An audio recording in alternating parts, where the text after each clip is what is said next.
అందుకోసం ముందు police complaint ఇవ్వాలి. ఆ తర్వాత ఇతరుల ఫోన్లో www.cer.government.in వెబ్సైట్ ఓపెన్ చేసి రిక్వెస్ట్ ఫర్ బ్లాకింగ్ లేదా స్టోలెన్ మొబైల్ అనే ఆప్షన్ పై క్లిక్ చేయాలి. ఇప్పుడు మీరు పోగొట్టుకున్న ఫోన్ కు సంబంధించిన వివరాలు అంటే mobile number, IMEI number, phone brand, model, phone కొన్నప్పటి పర్చేస్ ఇన్వాయిస్ ని అప్లోడ్ చేయాలి.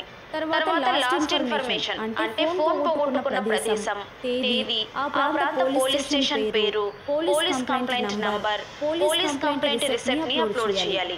ఇప్పుడు ఫోన్ యజమాని పేరు, అడ్రస్, ఏదైనా identity card number, email ID enter చేసి క్యాప్చా ఎంటర్ చేయాలి. తర్వాత మీకు అందుబాటులో ఉండే మొబైల్ నంబర్ ఎంటర్ చేసి డిక్లరేషన్ వద్ద టిక్ చేసి సబ్మిట్ చేయాలి. మీరు ఎంటర్ చేసిన మొబైల్ నంబర్కి వచ్చిన ఓటీపీని ఎంటర్ చేస్తే ఈ ప్రక్రియ పూర్తయినట్లే.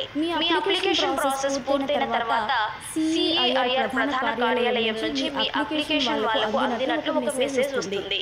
CEIR విధానం ఆ పోయిన ఫోన్ పని చేయకుండా నిలిపేస్తుంది.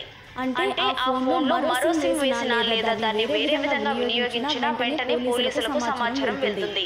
దాంతో పోలీసులు సులువుగా మీ ఫోన్ ని ట్రేస్ చేయగలుగుతారు. అలా పోయిన ఫోన్ మీకు దొరికిన తర్వాత కూడా పనిచేయదు. అప్పుడు మీరు అదే వెబ్సైట్ లో రిక్వెస్ట్ ఫర్ అన్బ్లాకింగ్ ప్రక్రియ పూర్తి చేయాల్సి ఉంటుంది. సో ఫోన్ పోయినప్పుడు టెన్షన్ పడకుండా CEIR వెబ్సైట్ ద్వారా దాన్ని తిరిగి పొందండి. ఈ సమాచారం ప్రతి ఒక్కరికి ఏదో ఒక సందర్భంలో ఉపయోగపడుతుంది కాబట్టి ఇప్పుడు ఈ వీడియోని షేర్ చేయండి.